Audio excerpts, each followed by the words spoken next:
itu sudah kita bisa screening biasanya. Kalau dalam screening itu kita temukan gangguan dengar, maka sedini mungkin kita lakukan pemasangan ABD ya.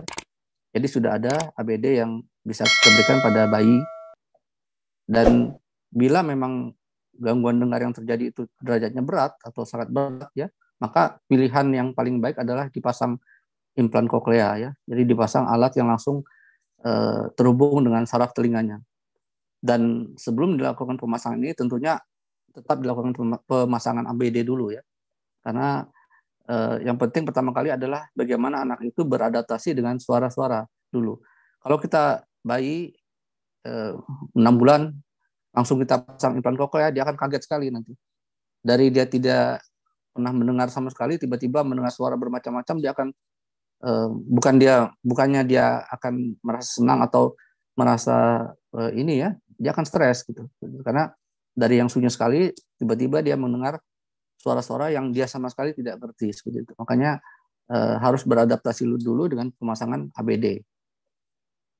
Biasanya setelah dilakukan ABD, dilakukan pemasangan ABD atau implan koklea, dilakukan tindakan yang kita sebut sebagai EVT ya. Jadi ini akan dilakukan oleh terapis bicara ya.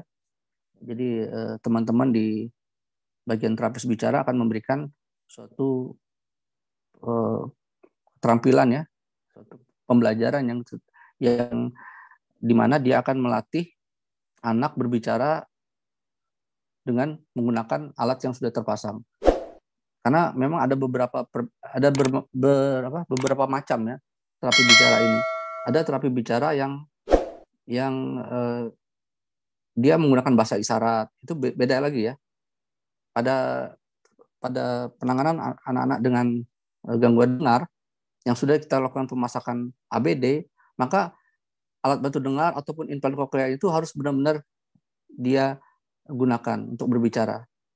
Tidak boleh lagi misalkan dia sudah terpasang implan koklea, tapi dia diajarkan berbicara atau bahasa dengan membaca gerak bibir, itu akan sangat merugikan sekali bagi anak ya.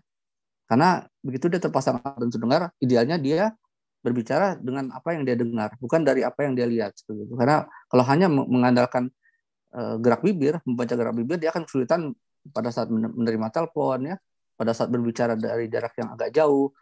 Apalagi sekarang ya, kita semua orang yang kita temui menggunakan masker, kita sudah tidak bisa lagi melihat bibirnya begitu. Makanya kalau misalkan dia sudah terpasang alat bantu dengar, maka dia juga harus belajar berbicara sesuai dengan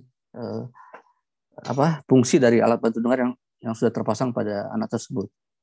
Yang lain mungkin ini di THT tidak akan menangani ya, lebih ke arah bagian anak, atau biasanya kita konsulkan ke bagian ini ya, ke bagian psikolog atau tumbuh kembang anak. Nah, ini adalah misalkan gangguan disabilitas, autisme, kemudian gangguan ekspresi, itu ada beberapa terapi yang diberikan secara khusus. Ya, slide. Nah, bolehkah intervensi pada anak ini tertunda? Artinya secara sengaja atau tidak sengaja, misalkan kita terlambat mendiagnosis gangguan dengar pada anak. Nah, itu ada nggak yang kira-kira aman? Gitu. Ternyata satu-satunya yang bisa kita tolerir keterlambatannya adalah bila yang ada terlambat bicara, ekspresif ringan. Ini yang sering terjadi tadi, yang sudah saya sampaikan di depan, dia belum bisa berbicara, tapi begitu umur 3-4 tahun tanpa intervensi ya, tanpa belajar bicara, tanpa terapi bicara, tiba-tiba dia langsung bisa berbicara sendiri. Nah, ini bisa kita tunda. Dan biasanya juga tentu kita harus melihat juga ya, apakah ada nggak riwayat pada orang tuanya seperti itu. Tapi bila tidak ada, kita harus curiga, jangan-jangan ini bukan terlambat bicara yang biasa ya. Dan inilah yang harus segera diintervensi. Karena bila yang lain, yang gangguan berbicara ya, gangguan berbicara yang berat tadi, terlambat kita diagnosis, maka tentunya perkembangan kemampuan berbicaranya juga akan terganggu. Anak-anak biasanya kemampuan berbicaranya berkembang pada usia 2-3 tahun ya. Setelah itu akan menurun. Artinya apa? Pada saat usia